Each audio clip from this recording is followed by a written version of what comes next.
नमस्कार. आत्ता आपण आहोत मुंबादेवीच्या मंदिरामध्ये, देवळामध्ये आहोत आणि आज आपण भेटणार आहोत हेमंत जाधव, जे इथले व्यवस्थापक आहेत. त्यांच्याशी आज आपण छान गप्पा मारणार आहोत. तर मंदिर कधीपासून सुरू झालंय आणि स्थापना कधीपासून झाली देवीच्या मूर्तीची आणि त्यामागे काय कहाणी आहे ती आम्हाला सांगा. कसं आहे, मुंबा देवी ही मुंबईची ग्रामदेवी. मुंबई हे नाव मुंबा देवीवरून पडलेलं आहे. म्हणजे मुंबा आणि आई, आई म्हणजे मदर, त्याचं कॉम्बिनेशन मुंबा आई, त्याचं कॉम्बिनेशन करून त्यांनी नंतर ते मुंबई झालं. ही देवी स्थापित देवी आहे. कोळी समाजाने या देवीची स्थापना साधारण 400 ते 500 वर्षापूर्वी व्हीटी स्टेशनच्या प्लॅटफॉर्मवरती केली होती, जेव्हा ब्रिटिश भारतामध्ये होते. आणि काही वर्ष ते मंदिर तिथेच होतं. ज्या वेळेला मुंबई 7 बेटांमध्ये डिव्हाइड होती, चारी बाजूला पाणी होतं मुंबईच्या, आणि मूर्तीची स्थापना त्या प्लॅटफॉर्मवर केली. तिथे पूजा अर्चा त्यांची चालू असायची, कारण कोळी समाजच फक्त मुंबईमध्ये त्यावेळेला होता आणि ब्रिटिश होते त्यावेळेला.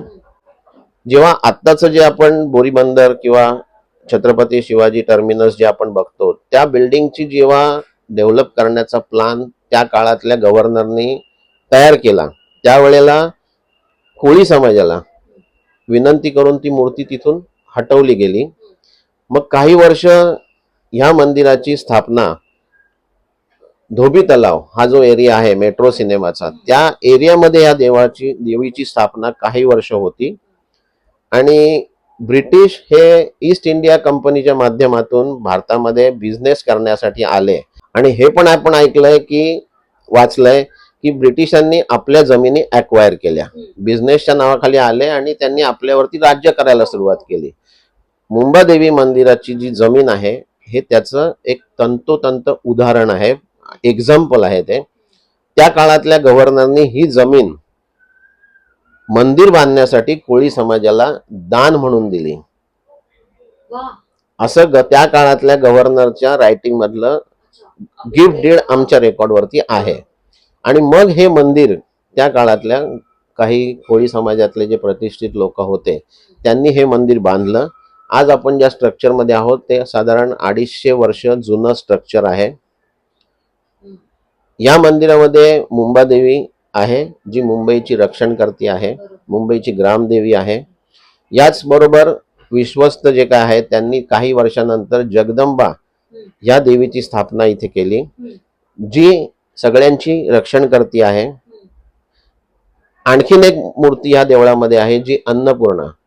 मुंबईचं जे महत्व आहे की मुंबईमध्ये येणारा माणूस जर मेहनत केली, फुटपाथवरती जरी झोपला तरी तो उपाशी राहू शकत नाही, हे जे म्हटलं जातं, ती ही अन्नपूर्णा देवी आहे. ती सगळ्यांना अन्न पुरवण्याचं काम करते. ह्या मंदिरामध्ये 3 मूर्ती आहेत आणि तिन्ही मूर्तींची इथे रोज पुजाऱ्यांमार्फत पूजा वगैरे सगळी केली जाते. दिनक्रम सगळा त्यांचा केला जातो. इथे देवीला प्रसाद म्हणून काय देतात असं काही नाही, प्रसाद म्हणून इथे कसं काही असं काही स्पेशल असं काही नसतं. पण मंदिरामध्ये जो मंदिराचे पुजारी आहेत, एक महाराज म्हणून अपॉइंट केलेला असतो, तो स्वतः वरती इथं बिल्डिंग मध्ये वरती किचन आहे, तिथे प्रसाद बनवला जातो. त्याचाच देवीला नैवेद्य रोज. देवीचं आवडतं असं काही नाही, तसं देवीला आवडतं असं शक्यतो कुठल्याच मंदिरात नसतं. हा, मंदिरामध्ये ना आमच्या 6 आरती असतात. सकाळी जेव्हा मंदिर उघडलं जातं तेव्हा दरवाजा उघडला की पहिली आरतीच होते, त्याला मंगल आरती म्हणतात. ती सकाळी 6:30 वाजता असते. त्याच्यानंतर 9:30 वाजता मुख्य आरती असते.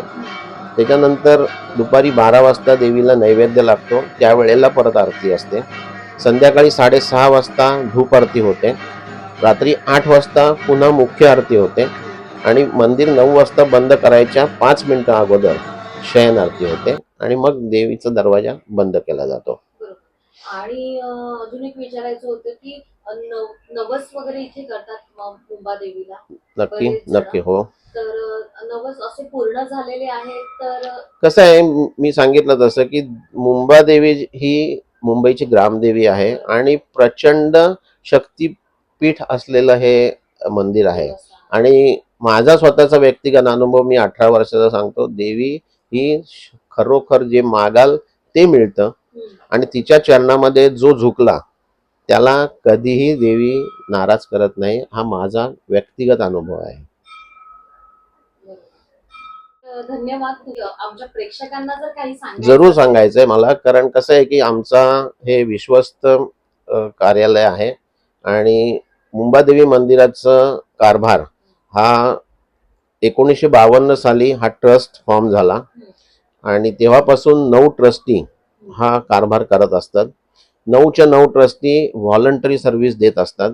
आज जे 9 ट्रस्टी आहेत त्याच्यामध्ये 2 ॲडव्होकेट्स आहेत, एक चार्टर्ड अकाउंटंट आहेत, एक डॉक्टर आहेत, रेडिओलॉजिस्ट. बाकीचे उरलेले ट्रस्टी हे इंडस्ट्रियलिस्ट आहेत.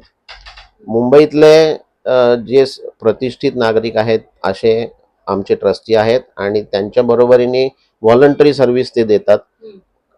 मुंबादेवी मंदिरमध्ये जे काही पैसा दान पेटीमध्ये येतं त्याची जी काही विल्हेवाट लावायची असते ही 9 ट्रस्टी मिळून करत असतात आणि त्याच्यामधून आम्ही दर महिन्याला मेडिकल एड देत असतो, एज्युकेशन एड देत असतो.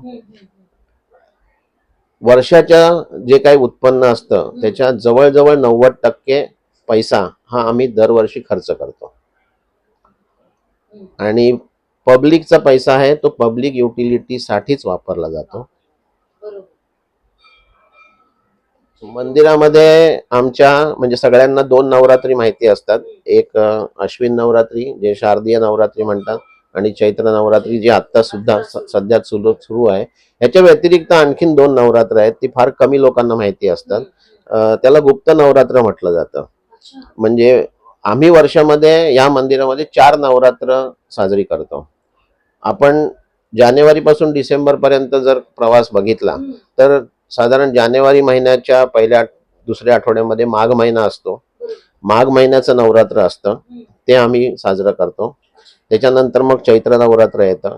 त्याच्यानंतर पावसाळ्यामध्ये आषाढ महिना असतो तेव्हा सुद्धा नवरात्र असतं, ते पण साजरं केलं जातं ह्या मंदिरात. आणि त्याच्यानंतर मग शारदीय नवरात्र आपलं असतं ते अशी 4 नवरात्र या मंदिरामध्ये साजरी होतात. या मंदिरामध्ये आणखीन एक आमचं मंदिर आहे, हनुमान मंदिर आहे. त्या मंदिराचा उत्सव असतो हनुमान जयंतीचा. चैत्र नवरात्री संपलं रामनवमीला की 2 दिवसांनी पौर्णिमा असते तेव्हा हनुमान जयंतीचा उत्सव असतो. मंदिराचा पाटोत्सव म्हणतात त्याला, की देवीचा जो स्थापना दिवस आहे तो माघ महिन्याच्या एकादशीला असतो. त्या दिवशी संपूर्ण दिवस मंदिरामध्ये कार्यक्रम असतात. सत्यनारायणाची पूजा असते, नवचंडी हवन असतं आणि देवीची पालखी निघते. म्हणजे या पूर्ण परिसरामध्ये देवीची पालखी संध्याकाळी 3 ते 5 या परिसरामध्ये फिरवली जाते. असं वर्षभराचे कार्यक्रम आमचे असतात. दर महिन्याच्या पौर्णिमेला मंदिरामध्ये नवचंडी यज्ञ असतो आणि बाकी जे काही फेस्टिवल्स असतात ते सगळेच फेस्टिवल आम्ही उत्सव सगळेच साजरे करत असतो. 4 नवरात्र असतात. म्हणजे मला माहिती पण पडलं नसतं की आता मी इथे आले. नाही, खरं सांगायचं तर मी मुंबादेवीला जॉईन व्हायच्या आधी मला पण माहिती नव्हतं. खरंच म्हणजे हे तुमच्याकडूनच आम्हाला कळणार आणि आमच्या प्रेक्षकांना कळणार आहे. बरोबर. तर यांना काही नाव आहे का नवरात्रीला? कारण याचं नाही, याला गुप्त नवरात्र म्हणतात. मी सुरुवातीला सांगितलं ना की माघ महिन्याचं नवरात्र आणि आषाढ नवरात्र या दोन्ही नवरात्रांना ना गुप्त नवरात्र म्हटलं जातं. हो, पण ती साजरी केली जातात. फार कमी लोक साजरी करतात, पण ती मुंबादेवीमध्ये पहिल्यापासून ती प्रथा आहे, ती साजरी केली जातात. आणि नवरात्रीला कसं काय उत्सव असतो? 9 दिवस देवीचा. पहिल्या दिवशी घटस्थापना होते. त्याच्यानंतर जवळजवळ 25 ब्राह्मण मंदिरामध्ये रोज येऊन चंडीपाठ वाचत असतात आणि त्याची सांगता ही दसऱ्याच्या अगोदर नवमीच्या दिवशी होत असते आणि त्या दिवशी सुद्धा ते 25 ब्राह्मण त्याच्यामध्ये सामील होऊन सकाळी 10 वाजल्यापासून संध्याकाळी 5 वाजेपर्यंत ते हवन चालतं आणि 5-5:30 वाजता साधारण त्या हवनची पूर्णाहुती होऊन नवरात्रीची समाप्ती होते. या नवरात्रीमध्ये पंचमीच्या दिवशी दीपोत्सव असतो संध्याकाळी, तो दीपोत्सव केला जातो इकडे. सर खूप खूप धन्यवाद. आम्हाला खूप सारी तुम्ही जी माहिती नव्हती आम्हाला ती पण आम्हाला दिलीत आणि आमच्या प्रेक्षकांबरोबर तुम्ही खूप छान गप्पा मारल्यात. तर तुमचे खूप खूप धन्यवाद आणि अशीच तुम्हाला सेवा करण्याची संधी देवी सोबत मिळो अशी आमची इच्छा आहे आणि आमच्याकडून तुम्हाला खूप साऱ्या शुभेच्छा पुढच्या प्रवासासाठी. खूप खूप धन्यवाद आणि सर्व प्रेक्षकांना माझी विनंती, मुंबादेवीला दर्शनाला या आणि मुंबादेवीचे आशीर्वाद जरूर घ्या आपण. धन्यवाद. धन्यवाद.